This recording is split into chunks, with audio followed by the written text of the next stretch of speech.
अस्सलाम वालेकुम। आज की वीडियो में खुश आमदीद। आज की वीडियो में जिस शख्सियत के बारे में मैं आपसे बात करना चाह रहा हूँ वो तारीख़ का एक ऐसा किरदार है कि जिसने एक ऐसी मिसाल कायम की, जुर्रत की और बहादुरी की कि जिसकी मिसाल कम मिलती है। ये किरदार है सिपाही मकबूल हुसैन। अगस्त के महीने में जब पाकिस्तान और भारत की बॉर्डर्स पे बहुत कशीदगी बढ़ गई थी तो ये सिपाही मकबूल हुसैन कश्मीर रेजिमेंट में ये डिप्लॉयड था बॉर्डर पे। और जब जंग शुरू हुई तो इसको टास्क मिला था कि वायरलेस के साथ ये मॉनिटरिंग कर रहा था पूरे बॉर्डर में और दुश्मन के ठिकानों पर जाके उसकी इन्फॉर्मेशन दे रहा था। जंग के दौरान बहुत ज़्यादा कशीदगी फैल गई और बहुत ही बुरे हालात में इसने दुश्मन के इलाके में जाकर उनके अड्डों को तबाह करना शुरू किया। इसी दौरान इसको गोली लगी और ये ज़ख्मी हो गया। इसके जो बाकी साथी थे उन्होंने इसको उठाया और वापस लेके आने की कोशिश की, लेकिन ये ज़ख्मों में इस कदर चूर था कि ख़ुद बिल्कुल भी हिल नहीं पा रहा था।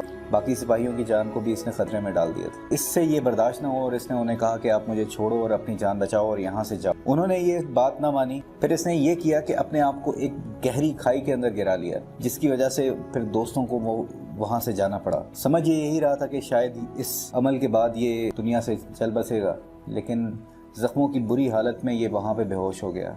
जब उसकी आंख खुली तो वो भारतीय फ़ौज की कैद में था। यहाँ पाकिस्तान में जब शहीदों की और गाजियों की फहरिस्त बनाई गई कि कौन वापस आ गया है और कौन नहीं आ सका या कौन लापता है, तो किसी भी फहरिस्त में इसका नाम नहीं था। पाकिस्तानी फ़ौज ने इसको लापता समझकर ये डिक्लेयर कर दिया कि ये शहीद हो गया है जंग में और इस पर चैप्टर क्लोज़ हो गया।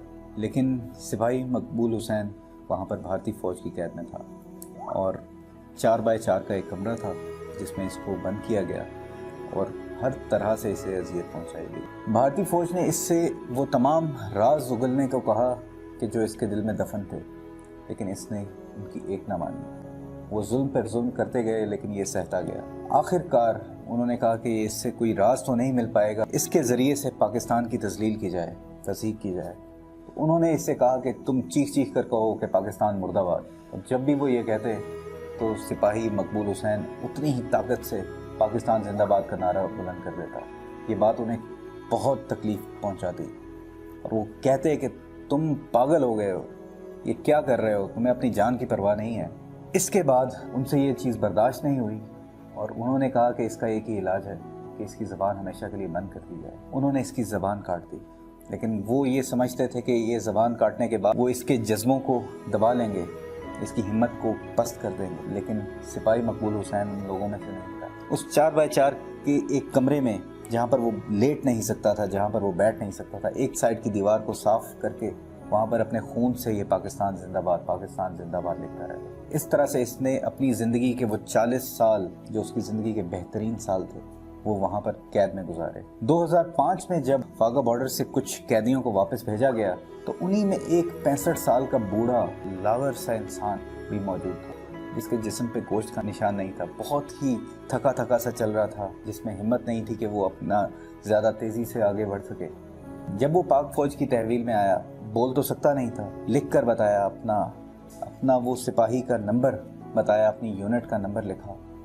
वहाँ पर मौजूद तमाम ऑफिसर्स हैरत में मुब्तला हो गए। तो उन्होंने अपने पुराने रिकॉर्ड को छानना शुरू किया और तब जाके उन्हें मालूम हुआ कि ये लागर शख्स जिसकी ज़बान काट दी गई ये सिपाही मकबूल हुसैन है। और उन्हें फिर पता चला वो तमाम जुल्म जो इस पर 40 साल तक भारत की फ़ौज करती रही और किस तरह से इसने पाकिस्तान की इज़्ज़त और हुर्मत को भारतीय जेल में कायम रखा। इसके बाद ये बूढ़ा शख्स अपनी माँ, अपने भाई, अपनी मंगेतर से मिलने के लिए अपने गांव में गया। जब ये वहाँ पर पहुँचा तो वहाँ पर ना उसकी माँ, ना उसका भाई, ना उसकी मंगेतर थी तो बस वहाँ पर उनकी कब्रें थी जिन पर उनके नाम कब्जे जड़े गए। वो उसके इंतज़ार करते करते इस दुनिया से चले गए। सिपाही मोहम्मद हुसैन की माँ के बारे में ये कहा जाता है कि उसकी माँ बार बार फ़ौज के पास जाती और कहती कि मेरा बेटा जो है, मुझे यकीन है कि मेरा बेटा ज़िंदा है, लेकिन वो यही कहते कि हमारे पास उसका कोई रिकॉर्ड नहीं है, हमारे पास किसी किस्म की इन्फॉर्मेशन नहीं। जब उसकी माँ के मरने का वक्त आया तो उसने वसीयत की कि मुझे गांव के बैरूनी